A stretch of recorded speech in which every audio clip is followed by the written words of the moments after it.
We would like to thank Motorcycle Mechanics Institute for sponsoring this video. MMI is a school for motorcycle enthusiasts who want to train for a career in the industry. Click the link above for more information.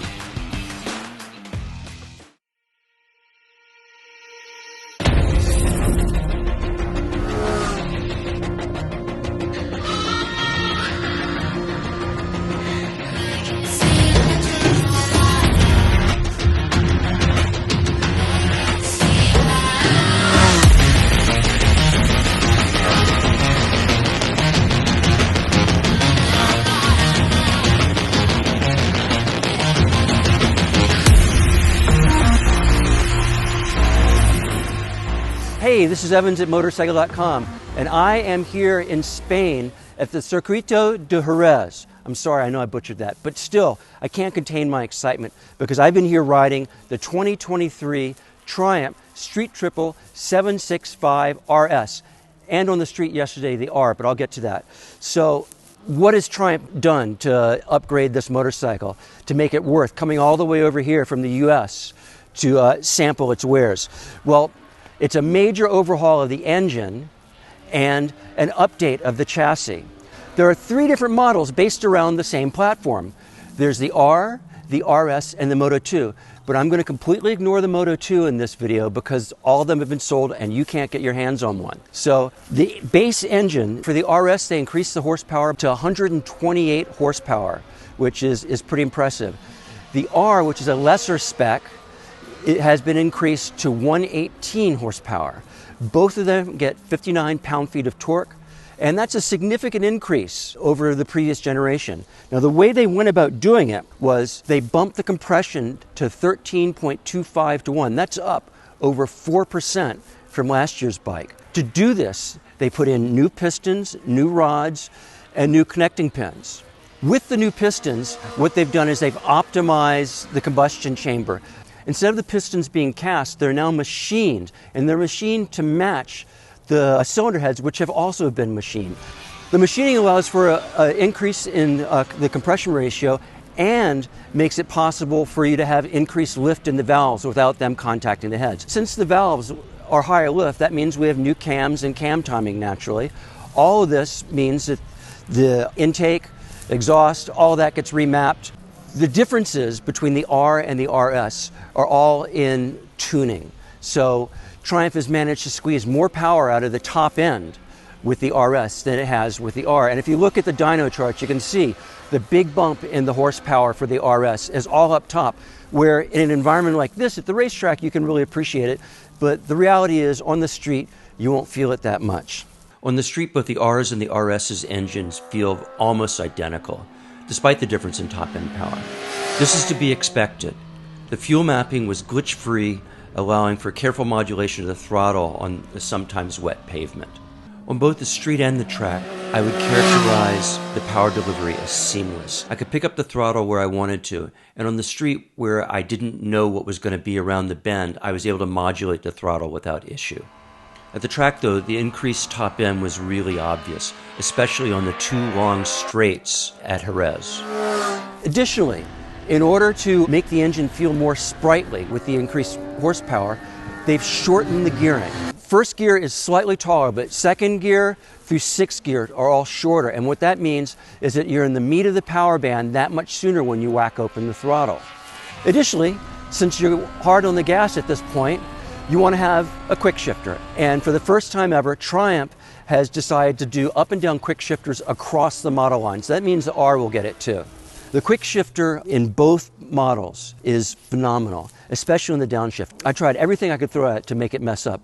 You know, chugging along in low gears, banging four downshifts, coming to a stop, you know, really high RPM stuff, everything. And it was just super slick, super smooth. I mean, we were really getting out of the early stages of up and down quick shifters to where it's all about refinement now. You know, we're not just dazzled by the fact that you can do it, but we expect good things. And this Street Triple really delivers. Controlling all of this power are the electronics. And what you've got this year is the IMU is incorporated into a Continental ABS unit. So it's very compact, but it's all in one unit instead of being separate. And so that gives you lean sensitive traction control, cornering ABS, and all those fancy things that we've grown accustomed to in modern high-tech motorcycles. Moving on to the chassis. One of the noticeable changes this year is the handlebar is 12 millimeters wider. And as far as I'm concerned, in a naked bike with the sit-up riding position, the additional leverage is always good. Still, the rake on the street triple has gotten a little bit steeper too on the RS. So the change in the chassis orientation by jacking up the rear end slightly has given this RS a 23.2 rake with a 3.81 trail. So it's much more nimble on its feet. It turns in much quicker, and it really enjoys going from side to side. Made it that as a fully adjustable suspension on both models. The R gets a Showa 41 millimeter upside down fork. It is a big piston fork with separate functions, whereas the RS gets a higher spec Showa 41 millimeter upside down fork. Out back, the R gets a Showa shock and the RS gets an Öhlins piggyback shock. On the street, because of the bumpiness of the road, Triumph had set up the suspension to be really soft, and that caused a lot of chassis pitch under both braking and acceleration. However, on the track, with the suspension set for the higher loads and my size, this was not an issue. In fact, it was really impressive that the suspension could be set up soft for the bumpiness on the street, yet firm enough to handle a track day on a guy who weighs 200 pounds with his leathers on.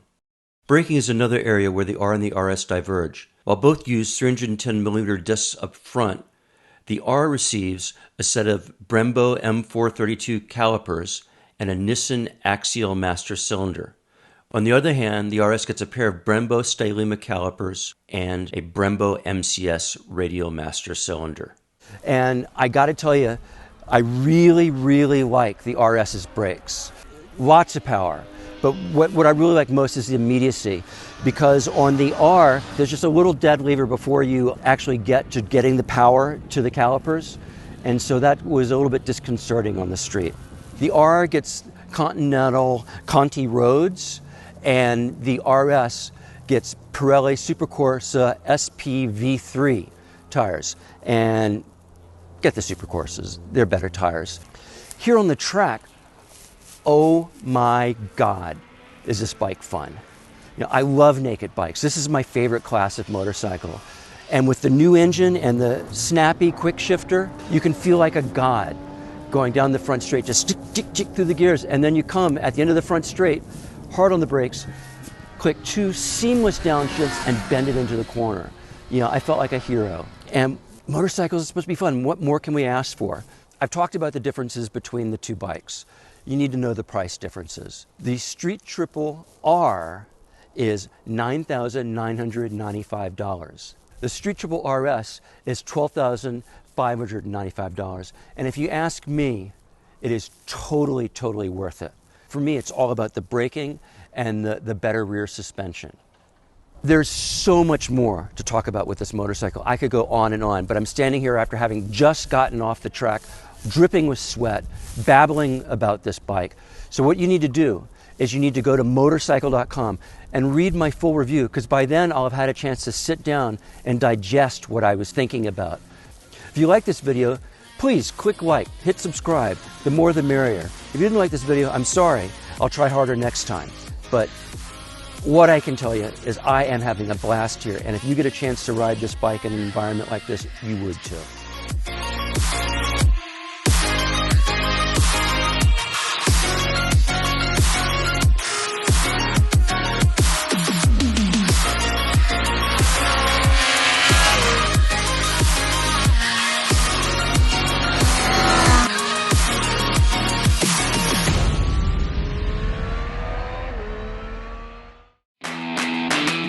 Again, we would like to thank Motorcycle Mechanics Institute for sponsoring this video. MMI is a school for motorcycle enthusiasts who want to train for a career in the industry. Click the link above for more information.